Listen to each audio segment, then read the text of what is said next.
umaga din, Isko.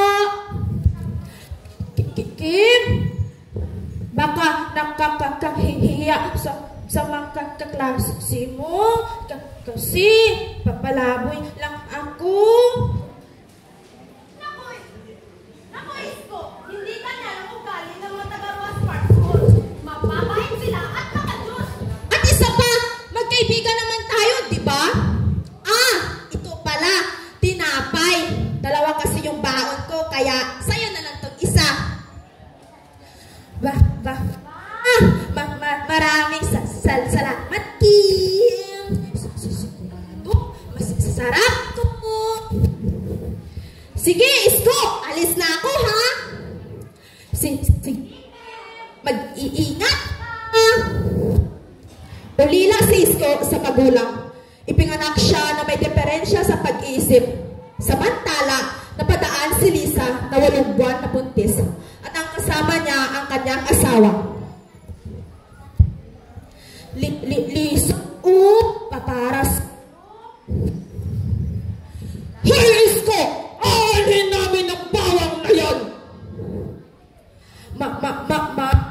Mag-iingat kayo, ha? Tumabi ka nga! Ang baho-baho mo! Baka mausok pa si Lisa sa'yo! At least! Aray! Ang sakit! Mamay! Baki ka!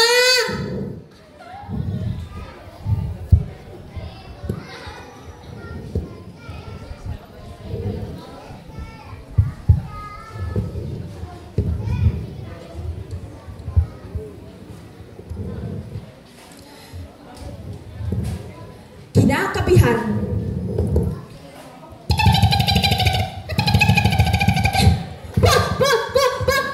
Aswang! Isko! Nagugutom na ako, Isko!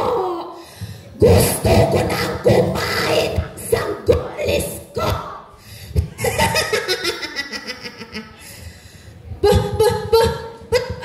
Dito ka!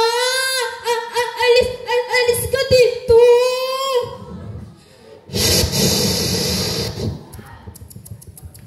Isko! Huwag kang maingay, Isko!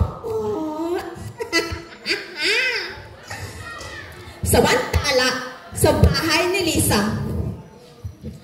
Aray! Aray! Ang sakit ng tiyan ko! Aray! Hindi ko man naman kapanganakan ngayon na! Aray! May tigtig sa babo. Nay! Naririnig niyo po ba yun, Nay? Natatakot na po ako, Nay. Hindi pa po ba uwi si Itay ngayong gabi? At unting-unting bumukas ang bintana.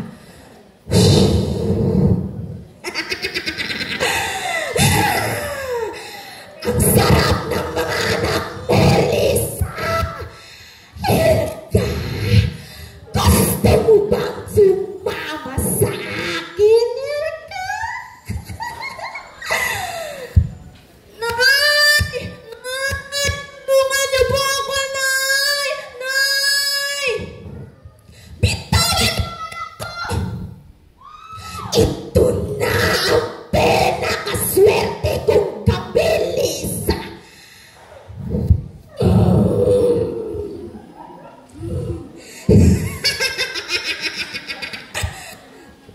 Kinaumagahan. Lisa, Elka, anak, andito na si tatay. May dalang pasalubong sa iyo. Lisa! Lisa, asawa ko! Lisa!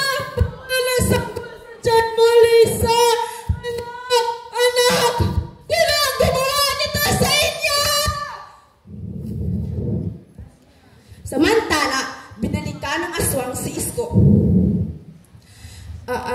Ate Grace, nagkikita kita kagabi, Ate Grace. Pinatay mo silang lahat, Ate Grace.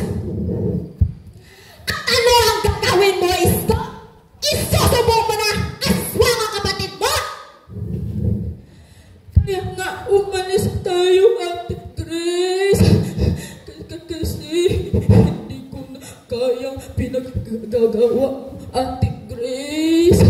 Kasalanan ito ni Lola, Ate Grace. Kasi patay na ang ating magulang Isko. Kaya ako na ang kapagmana nito. Kaya wala ka nang magagawa. Aswang na ako. Habang nag-uusap sila ni Isko at ang kanyang ate, na biglang may tumaan na lalaki.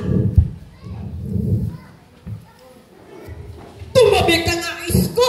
Ang ganda naman ng kausap mo, Isko!